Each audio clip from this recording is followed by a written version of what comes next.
അദ്ദേഹം പറഞ്ഞു. University grants commission സംസ്ഥാന സർക്കാരിന്റെ യാതൊരു അനുവാദവും അംഗീകാരവും ഇല്ലാതെ തന്നെ പല സംസ്ഥാനങ്ങളിലും സ്വകാര്യ സർവകലാശാലകൾക്ക് അംഗീകാരം നൽകുന്ന സ്ഥിതിയും നിലവിലുണ്ട്. ഇത്തരമൊരു സാഹചര്യത്തിൽ രണ്ട് നിലപാട് ഗവൺമെന്റിന് എടുക്കാം. ഒന്ന്, UGCയും കേന്ദ്ര മാനവ വിഭവശേഷി മന്ത്രാലയവും എന്താണോ ആഗ്രഹിക്കുന്നത് അതുപോലെ നമ്മളുടെ സംസ്ഥാനത്ത് യാതൊരു നിയന്ത്രണവുമില്ലാതെ സ്വകാര്യ സർവകലാശാലകൾക്ക് കയറൂരി അവയെ വിടാനുള്ള സാഹചര്യം ഉണ്ടാക്കാം.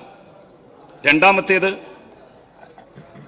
ഇത്തരമൊരു സാഹചര്യത്തെ എങ്ങനെയാണ് സാമൂഹ്യ നിയന്ത്രണത്തിൽ അധിഷ്ഠിതമായ നിയമങ്ങൾ കൊണ്ടുവന്നുകൊണ്ട് നമുക്ക് നിയന്ത്രിക്കാനാവുക എന്നുള്ളതിനെ സംബന്ധിച്ച് ആലോചിക്കാം.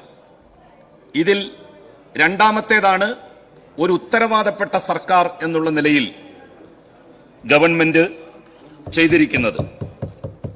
സാർ, വൈജ്ഞാനിക വിസ്ഫോടനത്തിന്റെ സാധ്യതകൾ സംസ്ഥാനത്തിന്റെ വളർച്ചയ്ക്ക് ഉപയോഗപ്പെടുത്താൻ ലക്ഷ്യമിട്ടുകൊണ്ടാണ് സാമൂഹ്യ നിയന്ത്രണങ്ങളിൽ അധിഷ്ഠിതമായ സ്വകാര്യ സർവകലാശാല നിയമം സർക്കാർ കൊണ്ടുവന്നിരിക്കുന്നത്. ഇതിനാർജവം കാണിച്ച രണ്ടാം പിണറായി സർക്കാരിനെ ഞാൻ മുക്തകണ്ഠം പ്രശംസിക്കുകയാണ്. 2003 UGC പുറപ്പെടുവിച്ച റെഗുലേഷൻസ് അംഗീകരിച്ചുകൊണ്ടാണ് സ്വകാര്യ സർവകലാശാല സ്ഥാപനവും നിയന്ത്രണവും ബിൽ ബഹുമാന്യയായ ഉന്നത വിദ്യാഭ്യാസ വകുപ്പ് മന്ത്രി ഡോക്ടർ ബിന്ദു ഈ സഭയിൽ അവതരിപ്പിച്ചിരിക്കുന്നത്. കാലാനുസൃതമായ മാറ്റമാണ് ഇതിലൂടെ കേരളം ഉൾക്കൊള്ളുന്നത്. എല്ലാ ജീവികളുടെയും വളർച്ചയിൽ എന്ന പോലെ ക്രമാനുഗതത്വം എല്ലാ മേഖലയുടെ വളർച്ചയ്ക്കും അനിവാര്യമാണ്. 1ാം ക്ലാസ് മുതൽ 9ാം ക്ലാസ് വരെ പഠിക്കാതെ 15 വയസ്സിനുള്ളിൽ 10ാം ക്ലാസ്സിലെത്താൻ നിലവിലെ സാഹചര്യത്തിൽ കഴിയില്ല. സമീപകാലം വരെ കേരളത്തിലെ സർവകലാശാലകൾ തന്നെ കേരളത്തിലെ വിദ്യാർത്ഥികളുടെ ഗുണമേന്മയുള്ള ഉന്നത വിദ്യാഭ്യാസ സ്വപ്നങ്ങൾ സാക്ഷാത്കരിക്കാൻ പര്യാപ്തമായിരുന്നു. എന്നാൽ അനുദിനം മാറിക്കൊണ്ടിരിക്കുന്ന സാങ്കേതിക വിദ്യയും നിർമ്മിത ബുദ്ധിയുടെ വികാസവും ലോകത്ത് സംഭവിക്കുന്ന വൈജ്ഞാനിക വ്യാപനവും വിദ്യാഭ്യാസ രംഗത്ത് പുതിയ മാറ്റങ്ങൾക്ക് വഴിവെക്കുന്നതാണ് നാം കണ്ടത്. ഇന്നലെ ആഡംബരമായി തോന്നിയിരുന്നത് ഇന്ന് ഒരാവശ്യമായി നമുക്ക് അനുഭവപ്പെടുക സ്വാഭാവികമാണ്. ഉദാഹരണത്തിന് വൈദ്യുതി, ഫ്രിഡ്ജ്, ഗ്യാസ്, AC, സ്വന്തമായി വാഹനം, കമ്പ്യൂട്ടറൈസേഷൻ തുടങ്ങിയവ. കാലചക്രം മുന്നോട്ടു പോകുമ്പോൾ നമ്മുടെ ചിന്താഗതികളിലും മനോഭാവങ്ങളിലും ജീവിത രീതികളിലും മാറ്റമുണ്ടാവുക സ്വാഭാവികമാണ്. മാറ്റത്തിനു മാത്രമാണ് മാറ്റമില്ലാത്തതെന്ന മാർക്സിന്റെ നിരീക്ഷണം ഇവിടെ പ്രസക്തമാണ്. മുമ്പൊക്കെ അയൽ സംസ്ഥാനങ്ങളിലേക്കാണ് മലയാളി വിദ്യാർത്ഥികൾ സാങ്കേതിക പഠനത്തിനും പ്രൊഫഷണൽ പഠനത്തിനുമായിട്ട് പോയിരുന്നത്. അക്കാലത്ത് എഞ്ചിനീയറിംഗ് കോളേജുകളും മെഡിക്കൽ കോളേജുകളും നഴ്സിംഗ് കോളേജുകളും പാരാമെഡിക്കൽ ഇൻസ്റ്റിറ്റ്യൂട്ടുകളും പ്രൊഫഷണൽ കോളേജുകളും മാനേജ്മെന്റ് ഇൻസ്റ്റിറ്റ്യൂട്ടുകളും നമ്മളുടെ സംസ്ഥാനത്ത് സർക്കാർ നിയന്ത്രണത്തിലായിരുന്നു. അതുകൊണ്ട് തന്നെ അഡ്മിഷൻ ഗവൺമെന്റിന്റെ മാനദണ്ഡങ്ങൾക്കനുസരിച്ച് മെറിറ്റിലാണ് നൽകപ്പെട്ടിരുന്നത്. അതുകൊണ്ടാണ് ഇവിടെ അഡ്മിഷൻ കിട്ടാത്ത കുട്ടികൾ മറ്റു സംസ്ഥാനങ്ങളിലേക്ക് വളരെ ഈസി ആയിട്ടുള്ള വഴിയിലൂടെ അഡ്മിഷൻ ലഭിച്ച് പഠിക്കാൻ വേണ്ടി പോയിരുന്നത്. എന്നാൽ ആ സാഹചര്യത്തെ നേരിടാൻ അത്തരം സ്ഥാപനങ്ങൾ സ്വാശ്രയ മേഖലയിൽ കേരളത്തിലും വരണമെന്നത് ഒരാവശ്യമായി മാറിയപ്പോഴാണ് സെൽഫ് ഫിനാൻസിംഗ് സ്ഥാപനങ്ങൾ നമ്മുടെ സംസ്ഥാനത്ത് തുടങ്ങിയത്. നമുക്കറിയാം, അനിവാര്യമായ ഒരു തിന്മ എന്നുള്ള നിലയിലാണ് സെൽഫ് ഫിനാൻസിംഗ് സ്ഥാപനങ്ങൾ നമ്മൾ ആരംഭിച്ചത്. പക്ഷേ അതിനെ നിയന്ത്രിക്കുന്നതിൽ അത് ആരംഭത്തിൽ കൊണ്ടുവന്ന അന്നത്തെ UDF സർക്കാർ തയ്യാറായില്ല. അന്ന് ശ്രീമാൻ AK ആന്റണി പറഞ്ഞത് 2 സെൽഫ് ഫിനാൻസിംഗ് കോളേജുകൾ സമം ഒരു ഗവൺമെന്റ് കോളേജ് എന്നായിരുന്നു. ആ സ്വപ്നം സാക്ഷാത്കരിക്കാൻ കഴിയാതെ പോയത് അന്ന് സെൽഫ് ഫിനാൻസിംഗ് സ്ഥാപനങ്ങൾ നമ്മുടെ സംസ്ഥാനത്ത് ആദ്യമായി അനുവദിച്ചപ്പോൾ അതിനെ നിയന്ത്രിക്കുന്ന ഒരു സാമൂഹ്യ നിയന്ത്രണം, അതിലധിഷ്ഠിതമായിട്ടുള്ള ഒരു നിയമം അന്നത്തെ സർക്കാർ കൊണ്ടുവരാത്തതുകൊണ്ടാണ്. ബഹുമാന്യനായിട്ടുള്ള അന്നത്തെ മുഖ്യമന്ത്രി എ കെ ആന്റണി പിന്നീട് അക്കാര്യത്തിൽ പശ്ചാത്തപിച്ചത് നമുക്കറിയാം. കാരണം ഞാൻ ഈ സ്ഥാപനങ്ങൾ കൊണ്ടു നടത്തുന്നവരെ വിശ്വസിച്ച് സ്ഥാപനങ്ങൾ അവർക്ക് നൽകി. അങ്ങനെ വീണ്ടും ഒരിക്കൽ കൂടി വഞ്ചിക്കപ്പെടാൻ ഈ ഗവൺമെന്റ് ഒരു സാഹചര്യം ഉണ്ടാക്കിയില്ല എന്നുള്ളതാണ് ഈ ബില്ല് കൊണ്ടുവരുന്നതിലൂടെ നമുക്ക് മനസ്സിലാക്കാൻ വേണ്ടി കഴിയുന്നത്. അങ്ങനെ സെൽഫ് ഫിനാൻസിംഗ് സ്ഥാപനങ്ങൾ ഇവിടെ വന്നപ്പോ ഇതര സംസ്ഥാനങ്ങളിലേക്കുള്ള പഠനാവശ്യാർത്ഥമുള്ള മലയാളി വിദ്യാർത്ഥികളുടെ പോക്കിന് ഒരളവോളം പരിഹാരമായി. സർവകലാശാലകൾ പരീക്ഷാ നടത്തിപ്പ് കേന്ദ്രങ്ങൾ മാത്രമായി മാറുകയും വിദ്യാർത്ഥികളുടെ ആധിക്യം കാരണം തക്ക സമയത്ത് പരീക്ഷാ നടത്തിപ്പും ഫലം പ്രസിദ്ധീകരിക്കലും പ്രയാസമാവുകയും ചെയ്തപ്പോഴാണ് ഓട്ടോണമസ് സ്ഥാപനങ്ങൾ, ഓട്ടോണമസ് കോളേജുകൾ എന്നുള്ള ആശയം നമ്മളുടെ സംസ്ഥാനത്തും പ്രചാരം നേടാൻ വേണ്ടി തുടങ്ങിയത്. ഉന്നത വിദ്യാഭ്യാസ മേഖലയിൽ അത്തരം സ്ഥാപനങ്ങൾ ആവശ്യമാണ് എന്ന് വന്നപ്പോൾ നമ്മളുടെ സംസ്ഥാനവും അത് അംഗീകരിച്ചു. അങ്ങനെ നമ്മളും ആ രംഗത്തേക്ക് പ്രവേശിക്കുകയാണ് ഉണ്ടായത്. ഇന്ന് കേരളത്തിൽ പ്രൊഫഷണൽ സ്വാശ്രയ വിദ്യാഭ്യാസ സ്ഥാപനങ്ങൾ ഉൾപ്പെടെ ഓട്ടോണമസായി പ്രവർത്തിക്കുന്നത് നമുക്ക് കാണാൻ വേണ്ടി കഴിയും.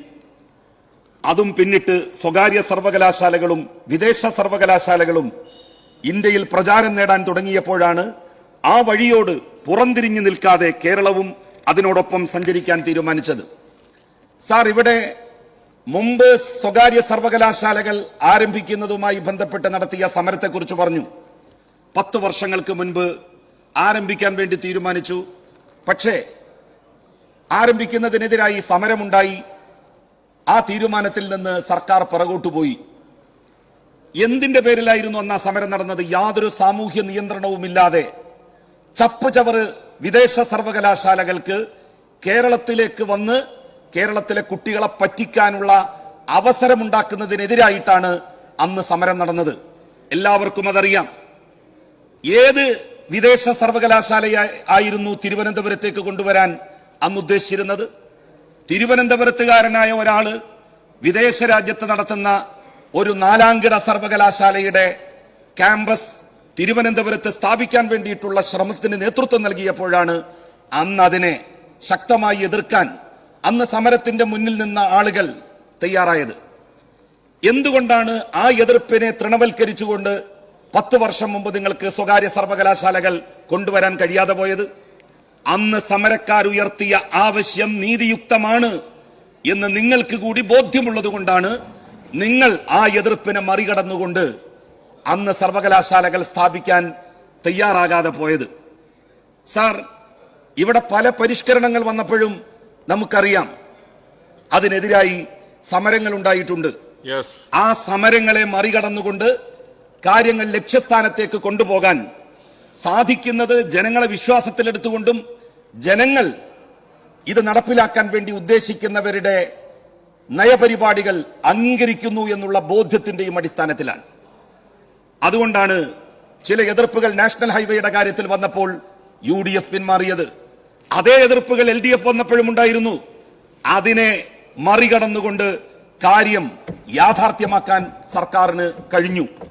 സത്യത്തിൽ സമാനമായിട്ടുള്ള സമീപനമാണ് സ്വകാര്യ സർവകലാശാലകളുടെ കാര്യത്തിലും സംഭവിക്കുന്നത്. ഏത് എതിർപ്പിനെയും മറികടന്നുകൊണ്ട് മുന്നോട്ടു പോകാൻ ഒരു സർക്കാരിന് കഴിയുന്നു എന്നുള്ളത് ആ സർക്കാർ മുന്നോട്ട് വെക്കുന്ന സാമൂഹ്യ നിയന്ത്രണം ഫലവത്താണ് എന്ന് ജനങ്ങൾ വിശ്വസിക്കുന്നു എന്നുള്ള ബോധ്യത്തിന്റെ കൂടി അടിസ്ഥാനത്തിലാണ്. ഞാൻ ഈ സർവകലാശാല ഓപ്പൺ സർവകലാശാല നമ്മളൊക്കെ സ്വാഗതം ചെയ്യാണ്. പക്ഷെ 10 ഏക്കർ സ്ഥലവും 25 അങ്ങനെ ഒരു കോളേജ് അധ്യാപകൻ കൂടിയാണ് 25 കോടി രൂപയും ഒരു നിബന്ധനയായി വെച്ചാൽ ആർക്കായിരിക്കും ഇത് നടത്താൻ കഴിയുന്നത് എന്ന് അങ്ങ് ചിന്തിച്ചിട്ടുണ്ടോ? അത് കുറയ്ക്കണമെന്ന അഭിപ്രായം അങ്ങേക്കുണ്ട്? ശ്രീ ജലീൽ, എല്ലാവരും കാണിച്ച ഒരു രീതി അങ്ങനെ തുടരണമെന്ന് അഭ്യർത്ഥിക്കുകയാണ്. ഇതുവരെ എല്ലാവരും കാണിച്ച ഒരു രീതി ഞാൻ അതിനെ സംബന്ധിച്ച് ആലോചിച്ചു. സാർ, നമ്മളുടെ നാട്ടിലെ സെൽഫ് ഫിനാൻസിംഗ് സ്ഥാപനങ്ങൾ നമ്മൾ തുടങ്ങിയപ്പോൾ കുറച്ചേ ഉണ്ടായിരുന്നുള്ളൂ. ഇന്ന് കേരളത്തിൽ 1000-ലധികം സെൽഫ് ഫിനാൻസിംഗ് കോളേജുകളുണ്ട്. അതെ, ആളുകളില്ല.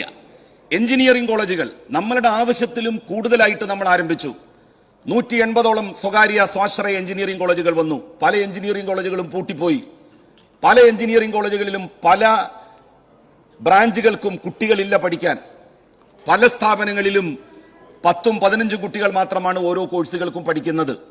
ഇത്തരം ഒരു സാഹചര്യം സ്വകാര്യ സർവകലാശാലകളുടെ കാര്യത്തിൽ വരാൻ വേണ്ടി പാടില്ല. വളരെ ഗൗരവത്തോടുകൂടി ഈ സർവകലാശാലയെ കാണുന്ന ആളുകൾക്ക് മാത്രമേ, അല്ലെങ്കിൽ സൊസൈറ്റികൾക്ക്, സംവിധാനങ്ങൾക്ക് മാത്രമേ ഇത്തരത്തിലുള്ള സർവകലാശാലകൾ നൽകാവൂ. അതിന് കുറച്ച് അപ്രാപ്യമെന്ന് നമ്മൾക്ക് തോന്നുന്ന നിബന്ധനകൾ മുന്നോട്ട് വെച്ചാലേ ഇതിന്റെ ഒരുപാട് സ്വകാര്യ സർവകലാശാലകൾ വന്ന് ആകെ ഇതിന്റെ മെറിറ്റും ആകെ ഇതിന്റെ വിശുദ്ധിയും അതിന്റെ ഒരു ഔന്നിത്യവും ഇല്ലാതാക്കുന്ന സ്ഥിതി ഒഴിവാക്കാൻ സാധിക്കൂ എന്നാണ് പിന്നീട് എനിക്ക് എന്റെ തന്നെ സ്വന്തമായിട്ടുള്ള ഒരു ആലോചനയിൽ മനസ്സിലായത്. സാർ, വിദ്യാഭ്യാസത്തിന്റെ കച്ചവടവൽക്കരണം പരമാവധി തടഞ്ഞുകൊണ്ടാണ് കേരളത്തിന്റെ പ്രത്യേകമായ സാമൂഹ്യ സാഹചര്യത്തിൽ എല്ലാ മാറ്റങ്ങളും യാഥാർത്ഥ്യമായിട്ടുള്ളത്. ഇതെല്ലാം നേരത്തെ ആകാമായിരുന്നില്ലേ എന്ന് ചോദിക്കുന്നവരുണ്ട്. നിങ്ങൾക്കെന്തേ നേരത്തെ ജനിക്കാമായിരുന്നില്ലേ എന്ന് ചോദിക്കും പോലെയാണത്. എല്ലാറ്റിനും അതിൻ്റെതായ ഒരു സമയമുണ്ട്. ആ മുഹൂർത്തം എത്തുമ്പോൾ സംഭവിക്കേണ്ടത് സംഭവിക്കും. പാല് കൊടുക്കേണ്ട പ്രായത്തിൽ ഒരു കുട്ടിക്ക് ബിരിയാണി കൊടുക്കാൻ ആരെങ്കിലും മുന്നോട്ട് വന്നാൽ ബുദ്ധിയുള്ളവർ അതിനെ എതിർക്കും. അത് പ്രകൃതി സഹജമാണ്. എന്നാൽ കുട്ടിക്ക് ബിരിയാണി തിന്നാൻ പ്രായമാകുമ്പോൾ സ്വാഭാവികമായും അത് നൽകും. മുമ്പ് കുട്ടിക്ക് ബിരിയാണി കൊടുക്കുന്നതിനെ എതിർത്ത നിങ്ങൾ ഇപ്പോൾ എന്താണ് അതേ കുട്ടിക്ക് ബിരിയാണി കൊടുക്കുന്നത് എന്ന് ചോദിക്കുന്നത് ബുദ്ധിയില്ലായ്മയും വിവേകമില്ലായ്മയുമാണ്. സാർ, നവീനതയെ പുൽകാൻ മനുഷ്യനെ പ്രാപ്തമാക്കുന്നതിൽ കാലത്തിനും സമയത്തിനുമുള്ള പങ്ക് അതിപ്രധാനമാണ്. കാലത്തോടൊപ്പം സഞ്ചരിക്കാൻ മലയാളിയെ പ്രാപ്തമാക്കുന്ന നിയമനിർമ്മാണത്തിനാണ് കേരള നിയമസഭ ഇന്ന് സാക്ഷ്യം വഹിക്കുന്നത്. ഈ നിയമം പാസാക്കപ്പെടുന്നതോടെ വിദേശ സർവകലാശാലകൾ അടക്കമുള്ള സ്വകാര്യ സർവകലാശാലകൾ കേരളത്തിൽ ആരംഭിക്കാനാകും. ദക്ഷിണേന്ത്യയിൽ വിദ്യാഭ്യാസ ഹബ്ബായി അറിയപ്പെടുന്ന പട്ടണങ്ങളാണ് ബാംഗ്ലൂരും ഹൈദരാബാദും. അതിന് സമാനമായി തിരുവനന്തപുരത്തെയും കൊച്ചിയെയും കോഴിക്കോടിനെയും കണ്ണൂരിനെയും നമുക്ക് മാറ്റാനാകണം. ഇന്ത്യയിൽ ഒരു വിദ്യാഭ്യാസ ഹബ്ബാകാൻ ഏറ്റവും യോഗ്യമായ സംസ്ഥാനമാണ് സാർ കേരളം. ഉയരാതിരുന്നത് ദേശീയ സ്ഥാപനങ്ങൾ കേരളത്തിൽ പൊതുവെ കുറവായതുകൊണ്ടുകൂടിയാണ്. കേവലം 10 വർഷം മുമ്പാണ് നമുക്കൊരു IIT അനുവദിച്ചു കിട്ടിയത്. നിലവിലുണ്ടായിരുന്ന REC ആണ് NIT ആയി ഉയർത്തപ്പെട്ടത്. കുസാറ്റാണ് ദേശീയ സ്വഭാവത്തോടുകൂടി പ്രവർത്തിക്കുന്ന കേരളത്തിലെ ഒരു സ്ഥാപനം. തിരുവനന്തപുരത്തെ ഐസറും ആ ഗണത്തിൽ വരുന്നു. കാസർകോട്ടെ കേന്ദ്ര സർവകലാശാലയും നാഷണൽ ലോ യൂണിവേഴ്സിറ്റിയും ഞാൻ വിസ്മരിക്കുന്നില്ല. എന്നാൽ ഈ സ്ഥാപനങ്ങളൊക്കെ കേരളത്തിൽ വന്നത് ഏറെ വൈകിയാണ്. അതുകൊണ്ട് തന്നെ കേരളത്തിന് ഒരു എഡ്യൂക്കേഷൻ ഹബ്ബാകാൻ ഇനിയും സാധിച്ചിട്ടില്ല. ദേശീയ അന്തർദേശീയ സ്വഭാവത്തോടെയുള്ള സ്ഥാപനങ്ങൾക്ക് അവയുടെ സെക്കുലർ സ്വഭാവം നിലനിർത്തി പ്രവർത്തിക്കാൻ കേരളത്തോളം അനുകൂലമായ ഒരു സംസ്ഥാനം വേറെയില്ല. നമുക്കറിയാം, പല ഉത്തരേന്ത്യൻ സംസ്ഥാനങ്ങളിലും പലതിന്റെ പേരിലും നടന്നിട്ടുള്ള സംഘർഷങ്ങൾ.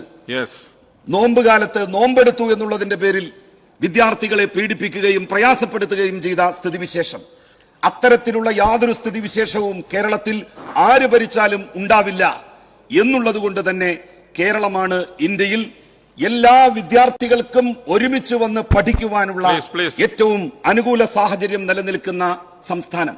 പക്ഷേ നമുക്കത് ഇന്നും വേണ്ട വിധത്തിൽ ഉപയോഗപ്പെടുത്താൻ കഴിഞ്ഞിട്ടില്ല.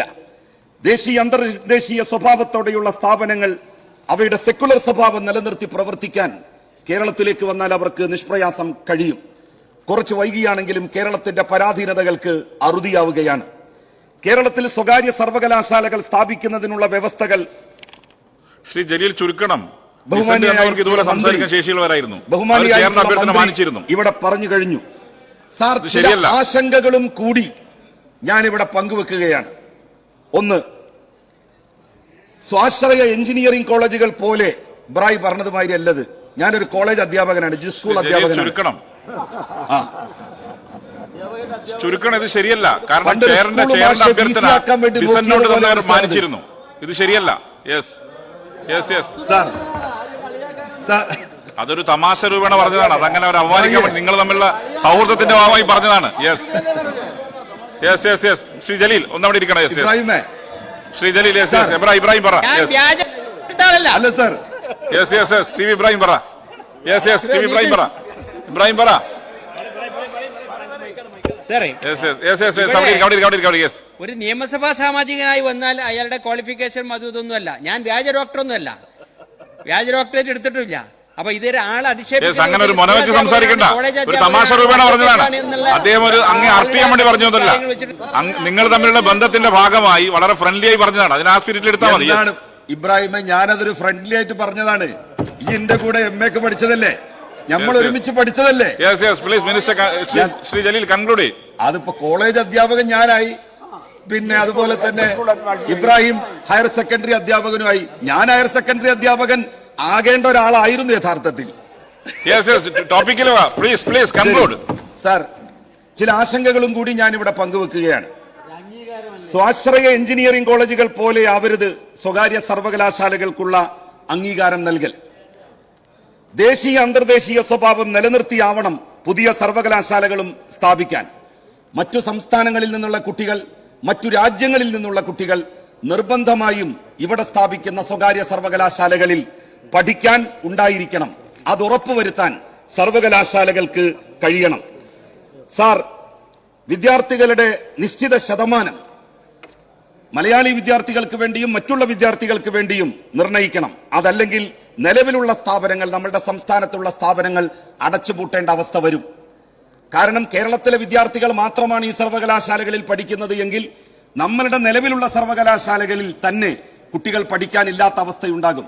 അപ്പൊ വിദ്യാർത്ഥികളെ മറ്റു സംസ്ഥാനങ്ങളിൽ നിന്നും മറ്റു രാജ്യങ്ങളിൽ നിന്നും ഇത്തരം സർവകലാശാലകളിലേക്ക് കൊണ്ടുവരാനും നമുക്ക് കഴിയണം. സാർ, നമ്മുടെ സർവകലാശാലകളുടെ ഓട്ടോണമസ് ക്യാമ്പസുകൾ വിദേശ രാജ്യങ്ങളിൽ സ്ഥാപിക്കാൻ നിലവിലുള്ള സർവകലാശാലകളുടെ നിയമങ്ങൾ ഭേദഗതി ചെയ്യുന്നതിനെ കുറിച്ച് ഗൗരവമായി ആലോചിക്കണം എന്നാണ് എനിക്ക് പറയാനുള്ളത്. നമ്മളുടെ നിലവിലുള്ള സർവകലാശാലകളുടെ നിയമങ്ങൾ, ഞങ്ങളുടെ നിലവിലുള്ള സർവകലാശാലകളുടെ നിയമങ്ങൾ ഭേദഗതി ചെയ്യാനും ബഹുമാനപ്പെട്ട മന്ത്രി തീരുമാനിച്ചിരിക്കുന്നു. അതിനുകൂടി സർക്കാർ സന്നദ്ധമായിരിക്കുന്നു എന്നുള്ളത് ഏറെ അഭിമാനകരമായിട്ടുള്ള കാര്യമാണ്.